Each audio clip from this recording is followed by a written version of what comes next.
ইসলাম কি আমরা বুঝি না। আমরা সুন্নি মুসলমান কাকে বলে? এই মসলাগুলো অনেক পাবলিক নয়, অনেক আলেম ওলামারাও দেখা যায় বুঝে না। যার কারণে হুজুর কেবলার ওরসে পাকের মাহফিলে বসে শুধু রুহানি ফয়ুজাত বরকাত হাসিল করব তাই না, বিজ্ঞ উলামা ইকরামের জবানের মাধ্যমে সুন্নিয়তের দর্শন কি কোরআন সুন্নাহর আলোকে এই বিষয়ে জ্ঞান অর্জন করা আমাদেরই ইমানি নৈতিক দায়িত্ব। ঠিক কিনা? আমার একটু কষ্ট হলেও, কষ্ট তো হবেই। কবি নজরুল বলছেন, দুঃখ যাদের জীবন গড়া তাদের আবার দুঃখ কিসের? আর আল্লাহ তো আমাদেরকে আল্লাহ তো আমাদেরকে আরাম বিশ্রামের জন্য বানান নাই। লাকাদ খালাকনাল ইনসানা ফি কাবাদ, এই কথাটা বলার জন্য আল্লাহ 4টা কসম করেছেন। লা উকসিমু বিহাযাল বালাদ ওয়া আনতা হিল্লুম বিহাযাল বালাদ ওয়া ওয়ালিদিন ওয়া মা ওয়ালাদ লাকাদ খালাকনাল ইনসানা ফি কাবাদ। ফি কাবাদের মানে হলো আই লিল মুশাক্কাত। আল্লাহ মানব জাতিকে বানিয়েছেন পরিশ্রম করার জন্যে, কষ্ট করার জন্যে, মেহনত করার জন্যে, আরাম বিশ্রামের জন্যে না। এই পৃথিবীর জমিনে মুসলমানরা যতদিন আরাম বিশ্রাম ফেলে ঈমান ইসলামের ময়দানে ছিল, বুকভর আল্লাহ রসুলের প্রেম নিয়ে ময়দানে যারা ছিল, ততদিন পৃথিবীতে মুসলমানের নেতৃত্ব ছিল। যেদিন থেকে মুসলমান আরাম প্রিয় হয়ে গেছে, সেদিন থেকে মুসলমানের উপর থেকে নেতৃত্ব, সিয়াদত, কিয়াদত সব চলে গেছে। আজকে বাংলাদেশ তথা বিশ্বের অধিকাংশ মানুষ আমরা ইহুদি নাসারার গোলামি করতেছি। তাই বড় নাজুক সময়, বড় একেবারে ফিতনা ফাসাদের সময়, নাজুক সময়। এই সময় হুজুর কেবলা উরসে পাক আমাদের জন্য অত্যন্ত গুরুত্বপূর্ণ। তাই আমি আসলে মন মানসিকতা তেমন ভালো না, দায়িত্ব আছে, আসতে হলো। এবং আপনাদের থেকে হুজুর কেবলা সুন্নিয়তের যে দায়িত্ব দিয়ে গেছেন, হুজুর কেবলা চাইলে তো একটা মার্কেট দিয়ে যেতে পারত। কথা বলছেন না কেন? অনেক ছেলেরা, অনেক মা বাবারা ছেলে মেয়েদেরকে বিরাট বিরাট মার্কেট খুলে দিচ্ছে, জায়গা সম্পদ খুলে দিচ্ছে, মার্কেট খুলে দিচ্ছে, ফ্যাক্টরি খুলে দিয়েছেন। হুজুর কেবলা চাইলে তো এ ধরনের কোন একটা ফ্যাক্টরি তো খুলে দিতে পারত। হুজুর কেবলা খুলে দিয়েছেন আমাদের জন্য সুন্নিয়তের ফ্যাক্টরি, আল্লাহ এবং আল্লাহ রসুলের প্রেমের ফ্যাক্টরি। এই বাগানকে পাহারা দেওয়া এটা আমাদের ইমানি নৈতিক দায়িত্ব। সুন্নিয়তের যে কোনো কর্মসূচি আসবে, আপনারা কি স্বাচ্ছন্দ্যে আন্তরিকতার সাথে কি পালন করতে রাজি আছেন?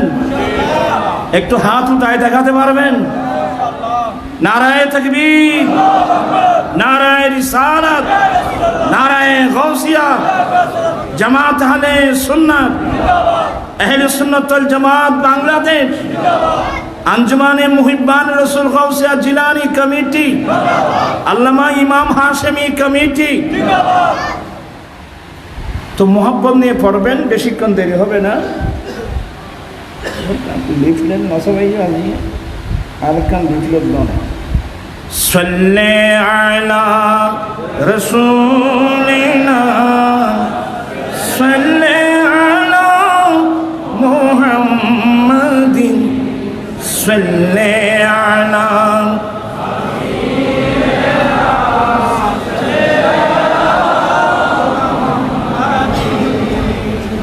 এখনো পর্যন্ত অলস মন নিয়ে অনেকে আছেন। এগুলো যারা আমার রাসূল প্রায় সময় একটা দোয়া করতেন, আগে দোয়াটা করে নেন, আল্লাহুম্মা ইন্নী আউযু বিকা মিনাল কাসালি ওয়াল হারামি ওয়া সুইল কিবারি ওয়া ফিতনাতিদ দুনিয়া ওয়া আযাবিল কবর। আমার রাসূল প্রায় সময় এই দোয়াটা করে আমাদেরকে তালিম দিয়েছেন। প্রথম নম্বর, আল্লাহ আমি তোমার কাছে অলসতা থেকে ফানা চাচ্ছি। কোত্থেকে? এই যারাই না ধন্যবাদ। কোত্থেকে? কোরআন হাদিস বাণী চিরন্তনী বুঝছ না, নামও করতে তিনি মুরো দিকে তুমি পরিশ্রমে দানা নে পণ্য আনে সুখ, অলস্য দরিদ্রতা আনে, ফাফে আনে দুঃখ। ইনি তো না জানো, কোরআন হাদিস না জানি, ইনি তো কন্যা পারো। সবসময় আল্লাহর কাছে অলসতা থেকে কি চাইবেন? ফানা চাইবেন। আবার অলসতা থেকে ফানা চাওয়ার আগে পেট ভরে খানা খাওয়া বন্ধ করতে হবে।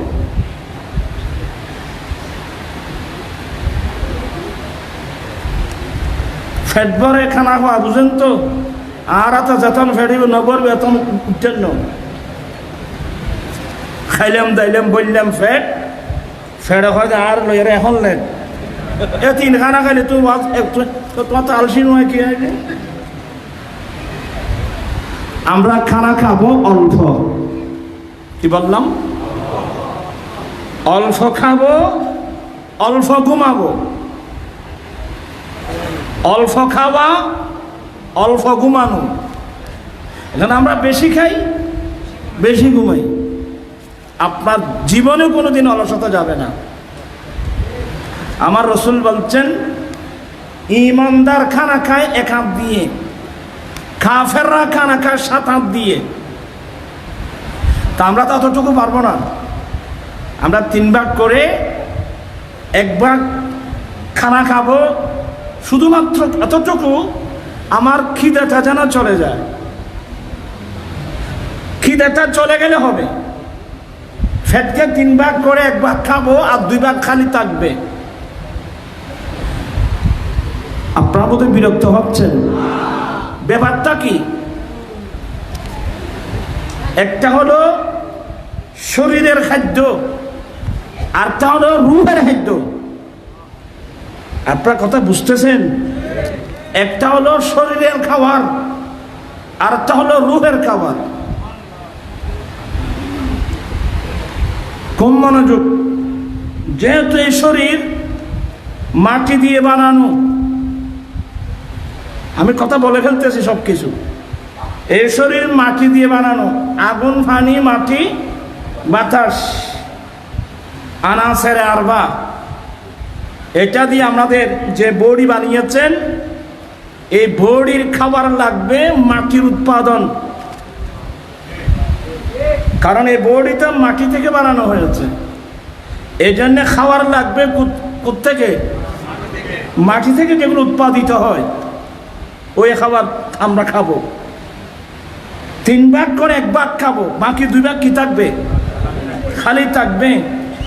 এগুলো কি কেন খালি থাকবে? বলে এটা হলো রূহের খাদ্য। নামাজ কয় ওয়াক্ত? বুঝে নেয় কথা। নামাজ কয় ওয়াক্ত? 5 ওয়াক্ত। 5 ওয়াক্ত নামাজ ফরজ। আমার রাসূলের জন্য 6 ওয়াক্ত নামাজ ফরজ ছিল। তাহাজ্জুদের নামাজ আমার রাসূলের জন্য কি ছিল? ফরজ ছিল।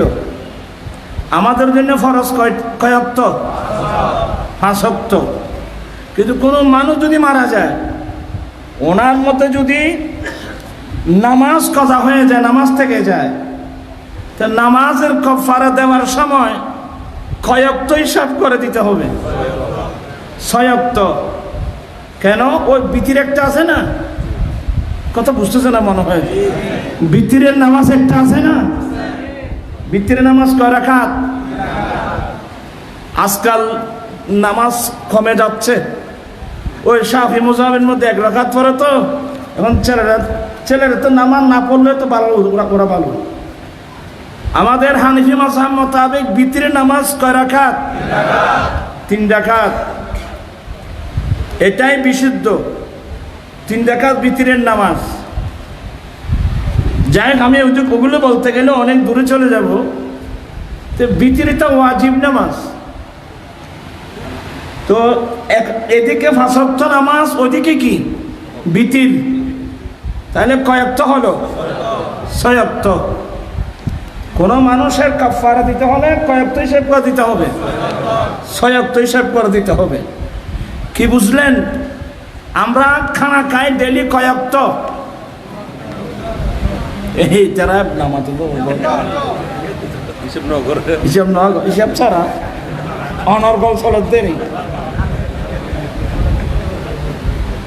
আমরা খানা খাই সকালের ব্রেকফাস্ট যাকে বলে, গাদাত যাকে বলে, এটা সহ কয়েকট? 3 ওয়াক্ত। তাহলে আমাদের শরীরের খাদ্য হলো 3 ওয়াক্ত, রুহের খাদ্য হলো 6 ওয়াক্ত। উদ্দেশ্য কি? উদ্দেশ্য হলো যার খাদ্য বেশি হবে তার শক্তি তত বাড়বে। যদি আমার শরীরের খাদ্যের চেয়ে যখন রুহের খাদ্যের পরিণাম বেশ হবে, তখন আমার এই বড়িটা যদি বা মাটির শেষ পর্যন্ত এটা মাটি থাকবে না, এটা নূরে পরিণত হয়ে যাবে। এক্সাম্পল স্বরূপ, এখানে একটা লোহা আছে, লোহা আপনি আগুন জ্বালিয়ে দিলেন, লোহার সংখ্যার চেয়ে যদি আগুনের সংখ্যা বেশি হয়, তাহলে এক সময় এটা লোহা থাকবে না, এটা একটা আগুনের কয়লায় পরিণত হবে। আর যদি আগুনের চেয়ে যদি লোহার সংখ্যা বেশি হয়, আগুনের প্রভাবের চেয়ে যদি লোহার প্রভাব বেশি হয়, কিছুক্ষণ জ্বালার পর আগুন নিভে যাবে। আমার ভাইরা, আল্লাহ কি হিকমত আমাদের মধ্যে রেখে দিয়েছেন। আমরা শরীরের খাদ্য, সকালের নাস্তা সহ আমরা খানা খাই ডেলি 3 ওয়াক্ত, নামাজ কিন্তু বিতির সহ নামাজ কিন্তু 6 ওয়াক্ত। এটা মেইন হলো শরীরের খাদ্যের কি ডবল। কারণ উদ্দেশ্য কি? যখন আমার শরীরের খাদ্যের চেয়ে রুহের খাদ্য যখন ডবল হবে, তখন শরীরের শক্তির চেয়ে রুহানি শক্তি যখন বেড়ে যাবে, এক পর্যায়ে আপনার মাটির শরীর মাটি থাকবে না, এটা একটা নূরে পরিণত হয়ে যাবে। চিৎকার বলুন না সুবহানাল্লাহ। এগুলো বুঝেন, একটু কষ্ট হবে বুঝতে এগুলো। তো অলসতা আমাদের মধ্যে না আসার জন্যে আমাদের শরীরের খাবার কি একেবারে কি, কথা বুঝতেছে না মানা, একেবারে কম খাওয়া, কম ঘুমানো, এটা যদি কন্ট্রোল করে চলতে পারেন, আলহামদুলিল্লাহ, অলসতা আসবে না, শরীরের মধ্যে কোনো রোগও থাকবে না। আল্লাহ সবাইকে এসব কথাগুলো বুঝে চলার তৌফিক দান করুন, আমিন।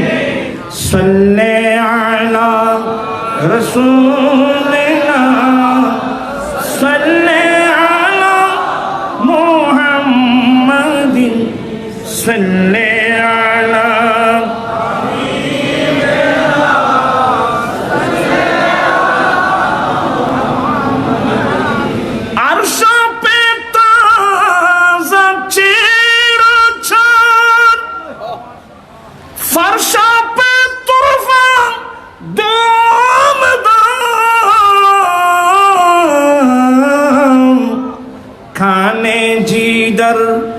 लगाइए काने जिधर लगाई तेरे ही दाम से ताना है सल्ले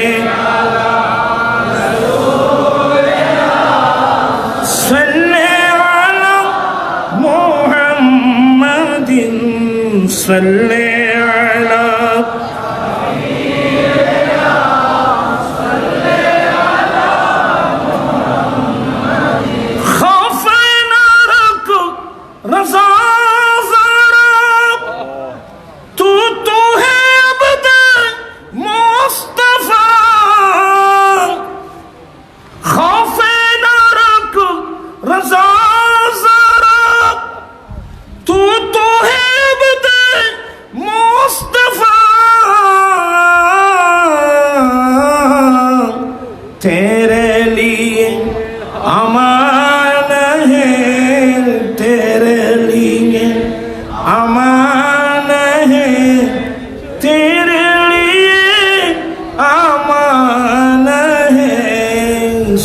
صلي على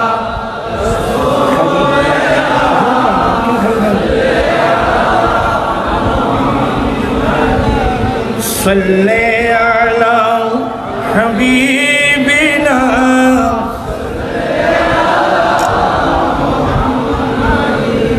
صلاة يا رسول الله عليكم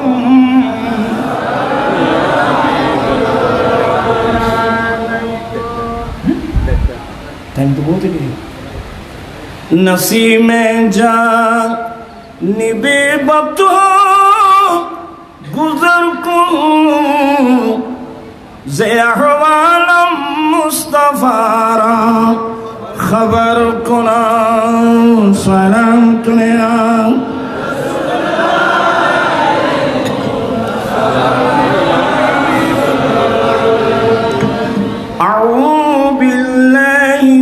الشيطان الرجيم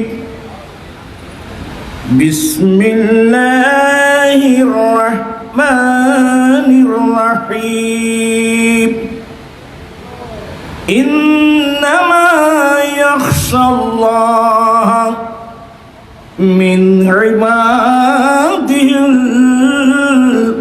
العلماء صدق الله مولانا العظيم وصدق رسوله النبي الحبيب الكريم ونحن على ذلك لمن الشاهدين والشاكرين والحمد لله رب العالمين ربي صل وسلم وبارك عليه উপস্থিত আঞ্জুমানে মুহিব্বান রসুল গাউসিয়া জিলানী কমিটি বাংলাদেশ, গাউসিয়া হাশেমি কমিটি বাংলাদেশের ব্যবস্থাপনায় দরবারে হাশমি আলিয়া প্রাঙ্গণে আয়োজিত रहनुमाई शरीयत व तरीक़त मुर्शद बरहक शेखुल अरब वल आजम আল্লামা কাজী মোহাম্মদ নুরুল ইসলাম হাশমি রহমতুল্লাহ আলাইহির 4 দিন ব্যাপী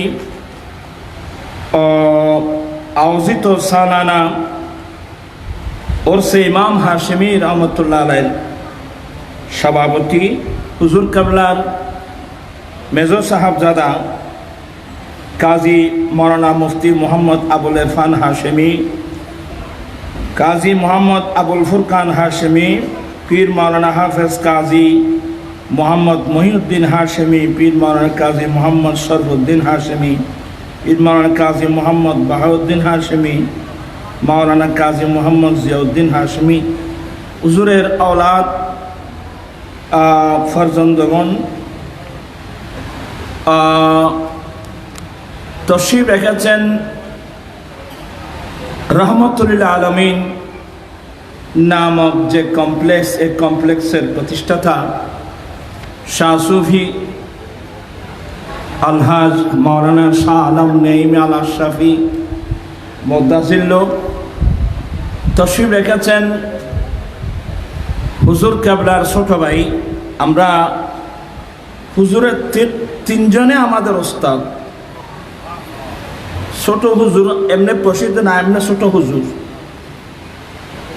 উস্তাজি আল মুকাররম रहनुमाई शरीयत व तरीक़त मुर्शद बरहक फकीह बंगाल আল্লামা কাজী মোহাম্মদ আমিন ইসলাম হাশেমি রহমতুল্লাহ আলাইহির সাহাবজাদা আজিজ গ্রামী जनाब रहनुमाई शरीयत व तरीक़त अल्लामा काजी मोहम्मद शाहिदुर रहमान हाशमी मुद्दाजिल्ल,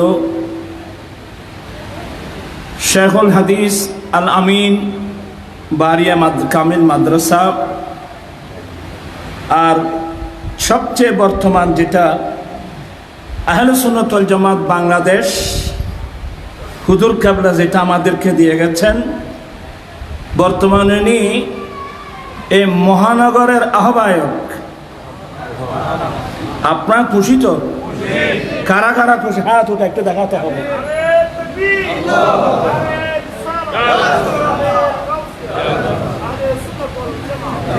আমি ওয়াজ করব না, আমি কিছু সাংগঠনিক কিছু কথা বলবো। আমরা অতি শীঘ্রই আহলে সুন্নাত ওয়াল জামাত বাংলাদেশ চট্টগ্রাম মহানগর আলহামদুলিল্লাহ দক্ষিণ জেলা হয়ে গেছে, এখন হবে মহানগর, এরপরে উত্তর জেলা নবায়ন। কারণ সংগঠন যতক্ষণ পর্যন্ত মজবুত হবে না ততক্ষণ পর্যন্ত আমরা সুন্নিয়তের কর্মসূচি আমরা দিতেও পারবো না, বাস্তবায়ন করতেও পারবো না। আমি কি কথাগুলো বুঝাতে পারলাম? আমি কিছু শুনে এই বিষয়ে কিছু কথা বলবো। যখন সংগঠন মজবুত হবে তখন আমরা যে কোনো কর্মসূচি দিতে পারবো।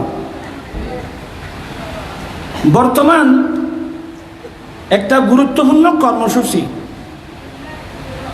এই যে ফিলিস্তিনের জমিনের উপর এই বর্বর জালেমদের যে আক্রমণ, তাদের প্রতিবাদে কিছু করতে না পারলেও আমরা একটা বিরাট কর্মসূচি দেওয়ার প্রয়োজন ছিল।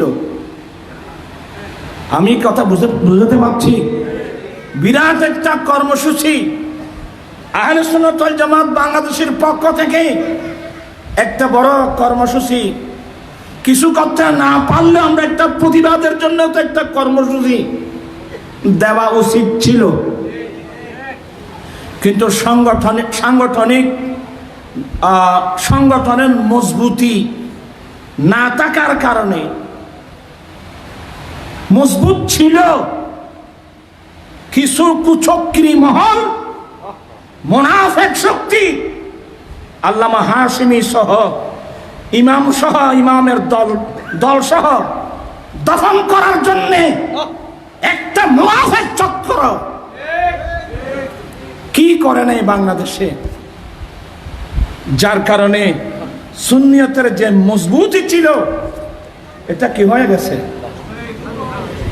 তো যাই হোক, তারপর আল্লাহ বলছেন লা তাকনাতু মির রাহমাতিল্লাহ, বান্দা তোমরা আল্লাহর রহমত থেকে নিরাশ হইও না। আমরা আল্লাহর রহমতের আশা নিয়ে, আল্লামা হাশিমি রহমতুল্লাহ আলাইহি সাহেব আমাদের মাথার উপর থাকে, গাজী শেরে বাংলা রহমতুল্লাহ আলাইহি সাহেব আমাদের মাথার উপর থাকে, আল হযরতের সাহেব আমাদের মাথার উপর থাকে, আউলিয়া কিরামদের সাহেব আমাদের মাথার উপর থাকে। আবার এই সুন্নিয়তকে মজবুত করা আল্লাহর রহমতের কোনো বিষয় না। আমি কি আপনাদের সহযোগিতা পাবো? আপনারা আল্লাহর ওয়াস্তে হাত তুলে ওয়াদা করবেন যে আপনারা এই সুন্নিয়তকে মজবুত করতে রাজি আছেন? এটা হাত উঠায় ওয়াদা করতে হবে। আল্লাহু আকবার।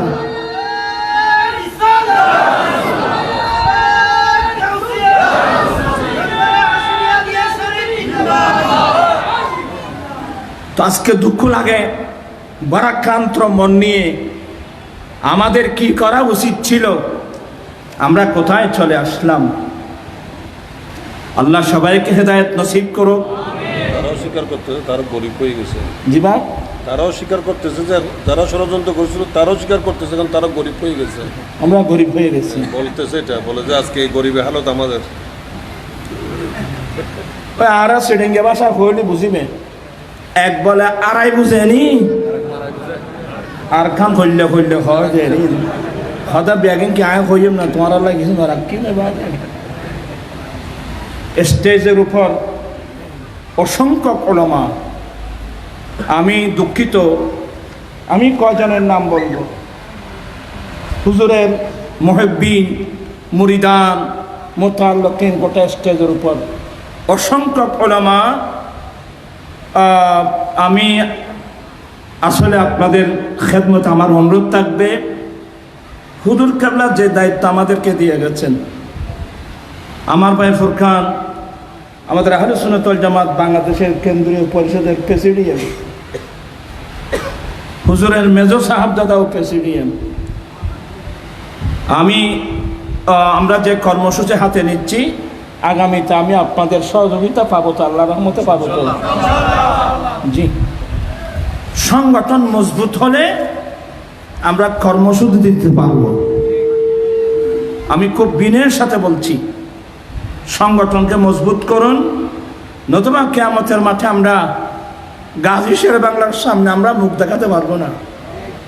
ইমাম হাশিমের সামনে আমরা মুখ দেখাতে পারবো না, আলা হযরতের সামনে আমরা মুখ দেখাতে পারবো না। অনেক কোরবানির বিনিময়ে সুন্নিয়ত এই বাংলার জমিনে, তো বাতাসের উপর না। গাজী শেরে বাংলার রক্ত এখনো পাওয়া যাবে, দেখা যাবে, ওগুলো দিতে যাবে না।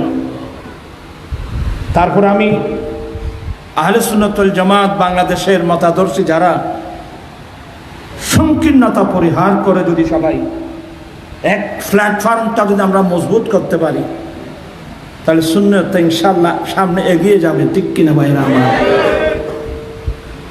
আমি আসলে আমার ভাই ফুরকান অনেক বিরক্ত করি, হুজুরও সাংগঠনিক দায়িত্ব দিয়ে গেছেন, দিন রাত পরিশ্রম করতে হয়। তো আমি কথা বাড়াবো না। আজিজগার আমি আল্লামা কাজী মোহাম্মদ শাহিদুর রহমান হাশেমি মুদ্দাজিল্লুল আলী, ইনশাআল্লাহ উনি যে মহানগরের যে আহ্বায়কের যে ওনাকে দায়িত্ব দেওয়া হলো, আশা করব ইনশাআল্লাহ আমার একদিকে আমার ভাই ফুরকান হাশেমি, হুজুর কাবলা সাহাব দাদাগান, আমরা সবাই মিলে যদি আমরা কাজ করি, হুজুর মুরিদান সহ, ইনশাআল্লাহ সুন্নিয়তের সংগঠন মজবুত হবে তো ইনশাআল্লাহ। আর আরেকটা কথা বলি, আমরা প্রায় সময় একটা কথা বলি, সুন্নিয়ত এটা ফিরভিত্তিক না, সুন্নিয়ত এটা হলো আকীদা ভিত্তিক। শেরে বাংলা রহমতুল্লাহ আলাইহি দিওয়ানে আজিজ শরীফের মধ্যে কোন দরবার বাদ রাখছে হুজুর? হক দরবার যত আছে সবার মানাকিব লিখছেন। নিজের একজন পীর মুর্শিদ ছিল আল্লামা সৈয়দ আব্দুল হামিদ বাগদাদী রহমতুল্লাহ আলাইহি। আপনি কসিদাগুলো দেখলে দেখবেন যে ওনাকে কত নম্বরে রাখছে। আমরা তো প্রথমে বলতেন নিজের পীরের কথা বলি, কিন্তু গাজী শেরে বাংলার তরিকা দেখেন। তাহলে উনি এটাই বোঝাতে চেয়েছেন, পীর যার যার, সুন্নিয়ত কিন্তু সবার। এই সংকীর্ণতা আল্লামা হাশিমির মধ্যে আমি দেখি নাই, আমি আল্লাহর কসম করে বলবো। যেমন আল্লামা গাজী দ্বীন মিল্লাত শেরে বাংলা রহমতুল্লাহ আলাইহি ওনার দৃষ্টিভঙ্গি, তেমনি ভাবে ইমাম আহলুস সুন্নাত উনি যাকে দায়িত্ব দিয়ে গেছেন ওনার দৃষ্টিভঙ্গি,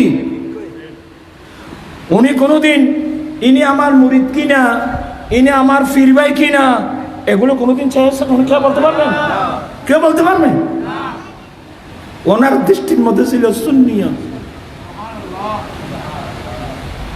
পীর যার যার, সুন্নিয়ত সবার। আমি আসুন আমরা সবাই মিলেমিশে সুন্নিয়তের সংগঠনকে আমরা মজবুত করি। আমরা আমাদেরকে অনেক, সেদিন আমি বলছিলাম, আমি তো দেখতেছি এখন আমরা তিফলে মক্তব সুন্নিয়তের কর্মসূচির মধ্যে আমাদের আহলে সুন্নাত ওয়াল জামাতের একটা প্রেস নেই, যে প্রেস থেকে আমরা কিতাব ছাপাবো, সুন্নিয়তের কিতাবগুলো ছাপাবো। আমাদের স্বতন্ত্র কোনো কি নেই, একটা প্রেস নেই। এরপরে আমাদের যে একাডেমিক সাইট যেটা আছে, এই যে সিলেবাস যেটা আছে, আমি সেদিনে বলছিলাম, সিলেবাসের কথা বলছিলাম, এখানে আমাদের কি কি সিলেবাস পরিবর্তন করতে হবে। শুধু এই সিলেবাস না, আমরা যখন দাখিল পাস করে যখন আমরা আলিম ক্লাসে গেলাম, আমাদের একটা কিতাব দেওয়া হলো, হাদিসের কিতাব। কি নাম? এটা মাদ্রাসার বল নাই, বল না কোন কিতাব? মিশকাত শরীফ। আমাদেরকে একটা কিতাব দেওয়া হলো, কোন কিতাব? মিশকাত শরীফ। এই মিশকাত শরীফ যে আমাদের সিলেবাসের মধ্যে দেওয়া হলো, আজকাল অনেক মানুষ শাফি মুযাহাবের দিকে যাচ্ছে, অনেক মানুষ আহলে হাদিস হয়ে যাচ্ছে। আমরা এই মিশকাত শরীফটা সিলেবাসে দেওয়ার সময় একটু বোধহয় আমরা খেয়াল করি নেই। যে এই কিতাবগুলো কারা লিখছেন। আল্লামা ওলিউদ্দিন সাহেব মেশকাত, ইনি একজন শাফি মাযহাবের মানুষ। মাসাবি যিনি লিখছেন উনি শাফি মাযহাবের মানুষ। খুব মনোযোগ, যিনি মিশকাত লিখছেন উনি শাফি মাযহাবের মানুষ, আর যিনি মাসাবি লিখছেন ইনি শাফি মাযহাবের মানুষ। ওরা এই কিতাবের মধ্যে ওই হাদিসগুলো এনেছেন যে হাদিসগুলোর শাফি মাযহাবের তাইদ হয়, কিন্তু এর বাইরে সনদের দিক দিয়ে অনেক মজবুত মজবুত হাদিস রয়ে গেছে যেগুলো অনেক মানুষ জানেও না। আমাদের ইয়ে কোথায় দেখতেছেন? আপনার আমি কে? শেখ মুহাক্কিক দেহলভির মতো ব্যক্তি শাফি হয়ে গিয়ে এক সময় শাফি হয়ে যেতে চেয়েছিল। আমি আর আপনি না, আল্লামা শেখ মুহাক্কিক দেহলভি রাহমাতুল্লাহ আলাইহি, উনি যখন মক্কা শরীফে ছিলেন, এগুলো 998 হিজরির কথা। শেখ মুহাক্কিক দেহলভি কোথায় ছিলেন? মক্কায়ে মুআজ্জামায়। মক্কায়ে মুআজ্জামার ওনার যিনি শেখ ছিল আল্লামা আব্দুল ওয়াহাব মুত্তাকি রহমাতুল্লাহ আলাইহি, ওনার দরবারে গিয়ে বলেন, হুজুর আমার অন্তর চাচ্ছে আমি একটু শাফি মুযহাবের দিকে যাই। আপনারা খুব মনোযোগ সহকারে শুনে এগুলো। হুজুর আমি শাফি মুযহাবের দিকে যেতে ইচ্ছা হয়। হযরত আল্লামা আব্দুল ওয়াহাব মুত্তাকি রহমাতুল্লাহ আলাইহি বলেন, কি বাবা, হঠাৎ করে তোমার অন্তরে এই ধারণা কেন আসলো? হঠাৎ করে তোমার অন্তরে এই ধারণা কেন আসলো? মনে হয় তোমাকে মেশকাতে নিয়ে গেছে। বলে, হ্যাঁ হুজুর, আমি তো মেশকাত পড়ে দেখলাম, মেশকাতের প্রায় হাদিস এটা শাফি মুযহাবের তাইদের দিকে, শাফি মুযহাবের সাথে বেশি মিলে। তো আল্লামা আব্দুল হক মুত্তাকি রাহমাতুল্লাহ আলাইহি বলেন, হে আব্দুল হক, হে আব্দুল হক, যিনি মিশকাত শরীফ লিখেছেন ইনি শাফি মুযহাবের মানুষ, যিনি মাসাবি লিখেছেন ইনি শাফি মুযহাবের মানুষ। এরা কিতাব লিখার সময় তালাশ করে করে ওই সমস্ত হাদিসগুলো এনেছেন যেগুলো শাফি মুযহাবের সাথে মিলে যায়, অথচ এই হাদিসের বাইরে অসংখ্য মজবুত হাদিস সনদের দিক দিয়ে আলা পায়ার হাদিস রয়ে গেছে। সুবহানাল্লাহ। আমি কি জিনিসটা বোঝাতে পারলাম? আমাদের কোথায় কোথায় কি সমস্যা আছে? তুমি খরচ নেই কেউ তাই এমবি, তাই তোমার দিতে আয় দেখবি না, আয় দেখবি তো, আয় তোমার দিতে এমবি বই না যথেষ্ট না বই বই তো আয় বই। আমি কি বোঝাতে পারলাম?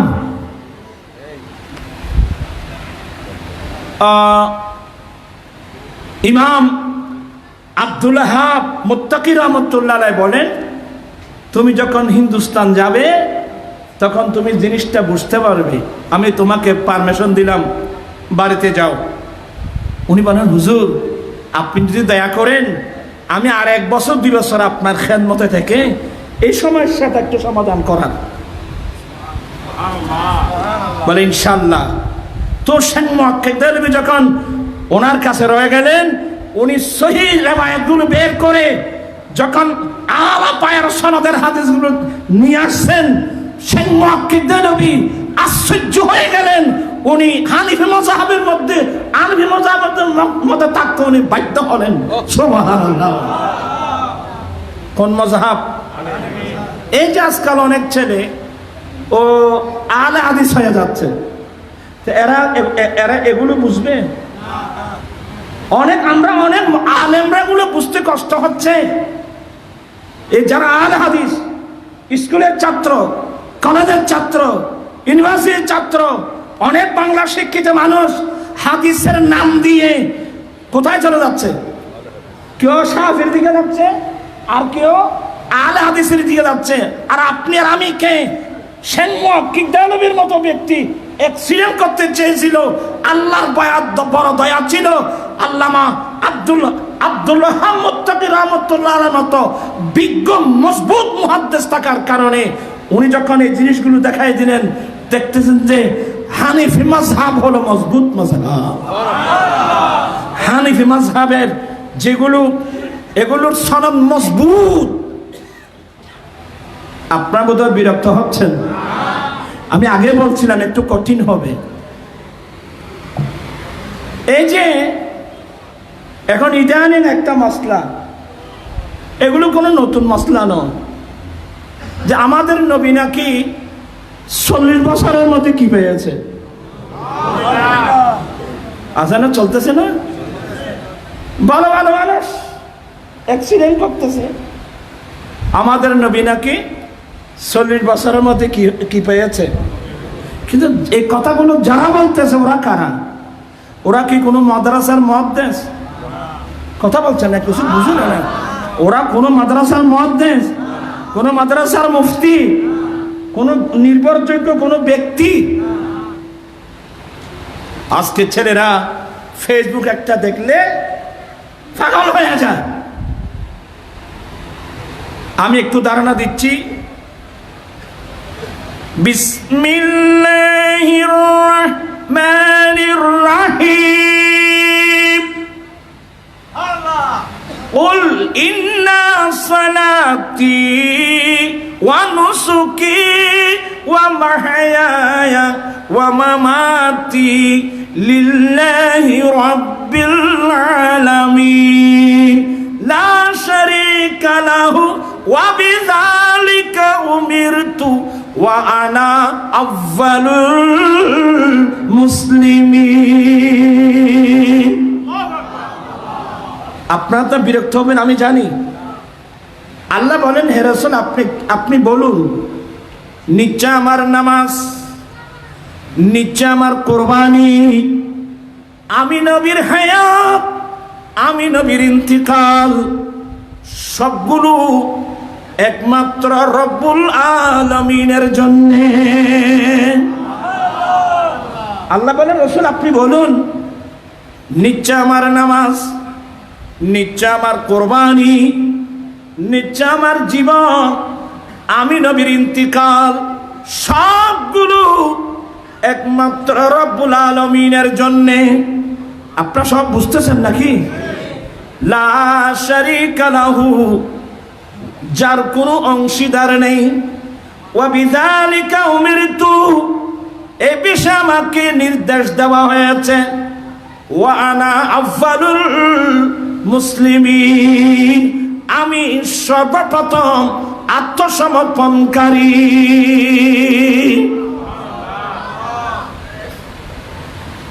এই তো ফার্স্ট হওয়া ছিল ঘুমোর সময়, এই জন্য বুঝতে আপনাদের কষ্ট হবে।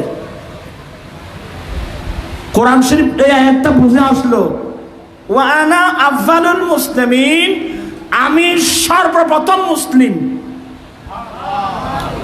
কথা বলতেছে কেন? আমাদের নবী, এটা কোরআন শরীফের আয়াত কি না? ওয়া আনা আউয়ালুল মুসলিমিন, আমি সর্বপ্রথম মুসলমান, আমি সর্বপ্রথম আত্মসমর্পণকারী। তো নবী তো আসছেন পরে, আমার নবী আসার আগে আদম আলাইহিস সালাম থেকে ঈসা আলাইহিস সালাম পর্যন্ত যত নবী এসেছেন, রাসূল এসেছেন, নবী রাসূল এসেছেন, কেউ তো আউয়ালুল মুসলিমিন বলেন নাই। আউয়ালুল মুসলিম বলছেন আমার দয়াল নবী। এটা হলো কিভাবে? নবী আউয়ালুল মুসলিমিন হলো কিভাবে? এগুলো বুঝতে আল্লামা হাশিমির মতো উস্তাদ লাগবে, গাজী শের বাংলা রহমাতুল্লাহর মতো উস্তাদ লাগবে, ছাত্র লাগবে তেমন। আপনি আয়াতের তাফসীরে যখন যাবেন, তাফসীরুল মাআনি শরীফ, তাফসীর কবির শরীফ, তাফসীরুল বায়ান শরীফ সহ সমস্ত তাফসীর কিতাব খুললে দেখবেন, আমরা যখন আত্মার জগতে ছিলাম তো আল্লাহ সবাই থেকে একটা অঙ্গীকার নিয়েছিলেন, আলাস্তু, কি বলেন আপনারা, আলাস্তু বিরাব্বিকুম, আমি তোমাদের রব নই কি? তো এই প্রশ্নটা আল্লাহ কাকে করছিলেন? সমস্ত মানবাত্মা থেকে। এটা রূহের জগতে, এখানকার মামলা নয়। কোথায়? ইন্নামাতে মানুষ এগুনে ওরা ফন্নাই বুঝতে কষ্ট হইল। ও গাদিশ্বর কলা ওরা দুজন হইবে, ওরা এলো মেলো আলসিয়ে ফালসিয়ে ইন এলমি মজলিস না, ইন আল্লামা হাশিম দরবার না। قال رسول الله صلى الله عليه وسلم الأرواح جنود مجندة فما تعارف منها ائتلف وما تناكر মিনহা ইখতালাফা। আমার দয়াল নবী তত্ত্ব দিলেন, সমস্ত মানব আত্মাগুলো দলবদ্ধভাবে ছিল। সমস্ত মানব আত্মাগুলো দলবদ্ধভাবে ছিল। কোথায়? আত্মার জগতে। আত্মার জগতে, রূহের জগতে সমস্ত আত্মাগুলো দলবদ্ধভাবে ছিল। ফামা তারাফা মিনহা ইতালাফা, ওখানে যার রূহের সাথে পরিচয় হলো তাদের মধ্যে মুহাব্বতের বন্ধন হয়ে গেল। যার রূহের সাথে একটু হলো তাদের মধ্যে ইখতিলাফ, দ্বন্দ্ব সৃষ্টি হয়ে গেল। তাহলে আমরা সবাই কোথায় ছিলাম? রূহের জগতে।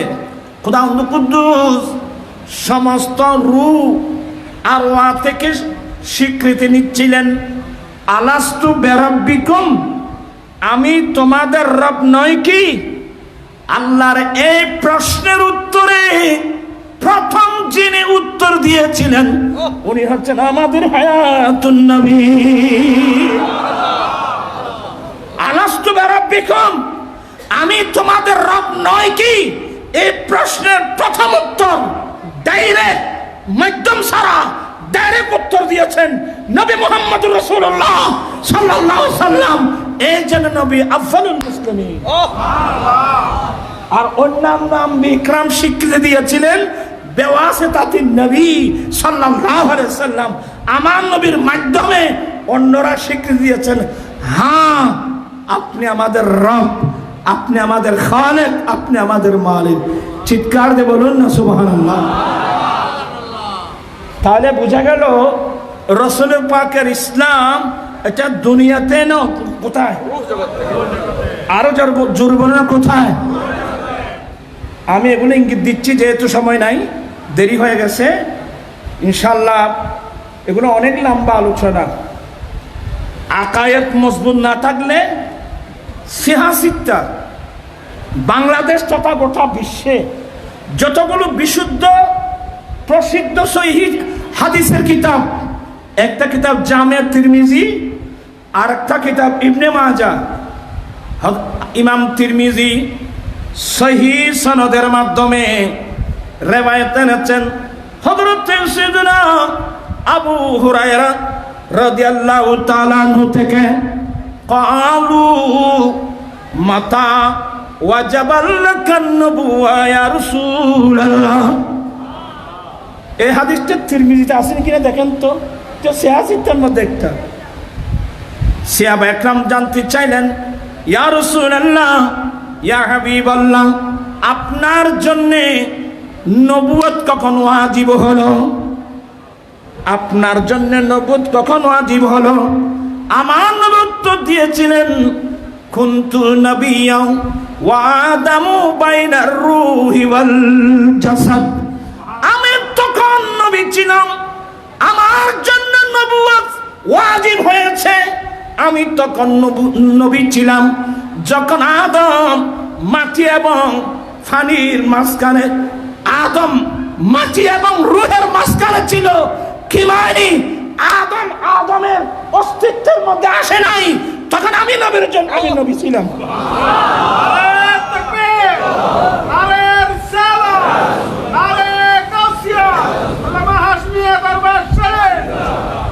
আমি তখন নবী। ক্বালু, আমার সাহাবায়ে কেরাম নবীর কাছে জানতে চেয়েছেন, নবী গো, আপনার জন্য নবুয়ত কখন ওয়াজিব হয়েছে? আমার রাসূল উত্তর দিয়েছিলেন, কুনতু নাবিয়্যান ওয়া আদামু বাইনার রূহি ওয়াল জাসাদ। আমি তখন নবী ছিলাম যখন আদম রূহ এবং মাটির মাঝখানে ছিল। মানে আদম আলাইহিস সালামের অস্তিত্বের মধ্যে আসে নাই, তখনও আমি কি ছিলাম? এটা হচ্ছে আবু হুরায়রার riwayat। হযরতে ইরবাস ইবনে সারিয়া, এগুলো নবীর সাহাবায়ে কেরাম। হযরতে ইরবাস ইবনে সারিয়া ওনার থেকে রিওয়ায়াত, মাতা ওয়াজাবাত লাকান নবুওয়া ইয়া রাসূলুল্লাহ। নবী গো, আপনার জন্য নবুয়ত কখন ওয়াজিব হয়েছে? আমার নবী উত্তর দিলেন, কুনতু নাবিয়্যান ওয়া আদামু বাইনার রূহি ওয়াল জাসাদ। এক কথায় মুখতালিফ আলফাজ, মুখতালিফ রিওয়ায়াত। আমি তখন নবী ছিলাম যখন আদম মাটি এবং পানির মাঝখানে ছিল। মানে আদম আলাইহিস সালামের অস্তিত্বের মধ্যে আসে নাই, তখন আমি কি ছিলাম? জি জি, আরো জোরে বলুন, কি ছিলেন? তো 40 বছরে এটা তো জহুর নবুয়ত। 40 বছর বয়সে এটা নবুয়তের প্রকাশ। যারা নবী বলে, এরা যেগুলো বলতেছে এগুলো ওদের কথা না, এগুলো এদের মুরব্বীদের কথা। একজন লিখতেছে, নবীর কাছে ওহী আসার 8 ঘন্টা আগেও তিনি জানেন না তাকে নবী বানানো হচ্ছে। এই আবুল আলা মওদুদী সিরতে সরওয়ার আলমের মধ্যে লিখছে যে নবীর কাছে ওহী আসার 8 ঘন্টা আগেও তিনি জানেন না যে তাকে কি বানানো হচ্ছে। আচ্ছা, যদি আপনার কথা তাই হয়, আপনার সবাই শিক্ষিত লোক, নবীর হাদিস নেবেন কোথায়? কুনতু নাবিয়্যান ওয়া আদামু বাইনার রূহি ওয়াল জাসাদ।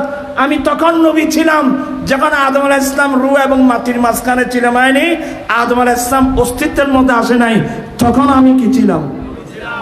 আরো জোরে বলুন। আমি এর তাহকিকের মধ্যে এখানে উলামায়ে কেরামরা আছে, মুহাম্মাদুর রাসূলুল্লাহ। বাস, আমার ওয়াজ শেষ। কোরআন শরীফে 4 জায়গায় এই মুহাম্মাদুর রাসূলুল্লাহ পাবেন। মুহাম্মাদুর রাসূলুল্লাহ, মুহাম্মদ সাল্লাল্লাহু আলাইহি সাল্লাম আল্লাহ के रसूल हैं। মুহাম্মদ সাল্লাল্লাহু আলাইহি সাল্লাম আল্লাহ के रसूल। সবাই বলুন, মুহাম্মদ সাল্লাল্লাহু আলাইহি সাল্লাম আল্লাহ के रसूल हैं। মুহাম্মদ সাল্লাল্লাহু আলাইহি সাল্লাম আল্লাহর রাসূল। কখন থেকে কখন, কখন থেকে কখন, এটা আল্লাহ জানে, আল্লাহর রাসূল জানে। সে এই জুমলাটার মানে করেন তো, कि मोहम्मद सल्लल्लाहु अलैहि वसल्लम रसूल थे, मोहम्मद सल्लल्लाहु अलैहि वसल्लम रसूल बने ना, मोहम्मद सल्लल्लाहु अलैहि वसल्लम रसूल। और जो मोहम्मद सल्लल्लाहु अलैहि वसल्लम अल्लाह के रसूल हैं। मोहम्मद सल्लल्लाहु अलैहि वसल्लम अल्लाह रसूल। हाँ तो तुम আমি কথা বাড়াচ্ছি, দেরি হয়ে গেছে এখনো। আমাদের হানফি মাযহাবের মাসনাদে খাওয়ারজমি 15টা মাসনাদ, মাসনাদে খাওয়ারজমির রিওয়ায়াত, যা আমার ইমাম আযম আবু হানিফা রাহমাতুল্লাহ রাওয়ায়াত আনছেন যে আমার রাসূল বলেছেন জান্নাতের মধ্যে 3টি লাইন লেখা ছিল, জান্নাতের গেটের মধ্যে 3টি সতর, 3টি লাইন লেখা ছিল। তার মধ্যে একটা সতরের নাম হলো লা ইলাহা ইল্লাল্লাহ মুহাম্মাদুর রাসূলুল্লাহ। বাকি আলোচনা ইনশাআল্লাহ আর সময় হবে, দেরি হয়ে গেল। আমার ভাইয়েরা আছেন, হুজুর কেবলা সাহেব দাদাগণ, ওনাদের মর্জি মোতাবেক আলোচনা আছে, দরবারের বিষয় আছে। আমি যেহেতু এলোমেলো কিছু কথা বললাম, আমি এগুলো বলার পিছনে কারণ হলো কি, আমাদের অনেক কর্মসূচি রয়ে গেছে। আমি একবার যখন ওয়াইসি সম্মেলন করতেছিলাম, ওয়াইসি অফিস আমি বলেছিলাম যে হুজুর আমরা তো সুন্নি নাকি, অনেক মানুষ সুন্নি চিনে না, শিয়া বুঝে না। আমার প্রস্তাব হলো আহলে সুন্নাত সম্মেলন সংস্থার পক্ষ থেকে হলেও একটা কিতাব লিখে দেওয়া হোক, নাম থাকবে আহলুস সুন্নাত ওয়াল জামাত বনাম শিয়া। ওই কিতাবটা তখন লিখে যদি বাংলাভাষী আমার ভাই বোনের কাছে পাঠানো হতো, বর্তমান যেভাবে সুন্নি মুসলমানের অনেক ছেলেরা শিয়া হয়ে যাচ্ছে, দেখতেন যে অনেকাংশে শিয়া হতে পারত না। তাই আমাদের আহলুস সুন্নাত ওয়াল জামাতের সমস্ত কিতাবগুলো আমাদেরকে নতুন করে কিতাব লেখার প্রয়োজন নেই। আলা হযরত যে কিতাব লিখে গেছেন এগুলো বাংলা অনুবাদ করে বাংলাভাষী ভাই বোনের কাছে পৌঁছাতে পারলে যথেষ্ট হয়ে যাবে। তাই আমাদের কর্মসূচি বেশি। একদিক দিয়ে আমাদের লাগবে কি লাগবে, প্রেস লাগবে, স্বতন্ত্র প্রেস লাগবে। দ্বিতীয় নম্বর, সমস্ত কিতাবগুলো আহলে সুন্নাত ওয়াল জামাতের নতুন কিতাব লেখার কোনো প্রয়োজন নাই। হানাফি, শাফিঈ, মালিকি, হাম্বলি, আজকে যারা হানাফিকে গালি দিচ্ছেন, আমি একটা প্রশ্ন করি, ঈসা আলাইহিস সালাম আসবেন তো? কথা বলছেন না কেন? ঈসা আলাইহিস সালাম আসবে, দুনিয়াতে আসবেন তো? এখানে তো কারো সন্দেহ নাই। ঈসা আলাইহিস সালাম যে দুনিয়াতে আসবেন, 40 বছর রাষ্ট্র পরিচালনা করবেন। ঈসা আলাইহিস সালাম যে মাসলা মাসাইল বর্ণনা করবেন, নামাজের মাসলা, রোজার মাসলা, হজের মাসলা, তাসবিহ, তাহলিল, আহকাম, মানাকিব, যা মাসলা মাসাইল বলবেন, ঈসা আলাইহিস সালামের সমস্ত মাসলা মাসাইলগুলো হুবহু মিলে যাবে হানাফি মাযহাবের মাসলার সাথে। কোন মাযহাবের সাথে? বড়জোর এগুলো কোথায় আছে? এ কোথায় আছে? কান ফান্না ফরম করি বাইরে সময় মতো হইম দেরি। আল্লাহ পাক এই হুজুরের মানাকিবকে আল্লাহ কবুল করুক, আমিন। হুজুরের মাকামাতকে আল্লাহ বুলন্দ করুক। আগামীতে সুন্নিয়তের কর্মসূচি আসবে, আপনাদেরকে আবারও অনুরোধ জানিয়ে যাচ্ছি। আমি আর এলোমেলো কিছু কথা বললাম, এগুলো সময় লাগে, আর আপনাদের থেকে ঘুমানোর সময়, এগুলো কঠিন আলোচনা। ইনশাল্লাহ আমি তো আছি হুজুরের এখানে, তো আমাকে আমার ভাই ফুরকান দাওয়াত না দিলেও তো আমি এসে যাই। হ্যাঁ, আর 10 জন ছাড়া নয় আগে তুই আসতাম, তুই তো আয় তো গরু গুস্ত খাইতে পারি, মসজিদে চড়াই তুই আসতাম। আল্লাহ পাক এই মাহফিলকে কবুল করুক, আমিন। আলহামদুলিল্লাহ, আল্লাহর বড় শুকর, আমরা এক সুন্নি এবং হানাফি। বলেন আলহামদুলিল্লাহ, আমরা সুন্নি এবং কি, এই যে জারুল্লাহ জমর শরীফ তাফসীর কাশাব লিখছেন, আচ্ছা উনি কোন মাযহাবের লোক? কইলে কিন্তু চলে গেল না তোমরা। আল্লামা জারুল্লাহ জমর শরীফ আকীদাগত মুতাযারা হলেও মাযহাবের দিক দিয়ে হানাফি মাযহাবের লোক। এই জন্য ওনার সংক্ষিপ্ত নাম কি জানেন? ওনার সংক্ষিপ্ত নাম হলো জারুল্লাহ হামফাজালি। জারুল্লাহ হামফাজালি মানে হানাফি, আর ওইদিকে কি মুতাযালা, দুটোটা মিলে হামফাজালি। শেখ মুআক্কিদ দেহলভির সংক্ষিপ্ত নাম কি বলতে পারবেন? ওনার নাম হলো হামফাজালি। কি হানাফি, হামফাজালি মানে হানাফি, ওদিক দিয়ে হাম্বলি। কারণ আমার হোসে পাক হাম্বলি মাযহাবের লোক। শেখ মুআক্কিদ দেহলভি বলছেন যে যতগুলো মাযহাব আছে হানাফির সাথে মিলে যায় একমাত্র হাম্বলি। আমার হোসে পাক হাম্বলি মাযহাবের লোক, যাতে আমার সাথে এদিকে হানাফি হয় ওদিকে হাম্বলি হয়, এই জন্য নাম হামফাজালি। আচ্ছা, আর সময় আসসালামু আলাইকুম ওয়া রাহমাতুল্লাহ।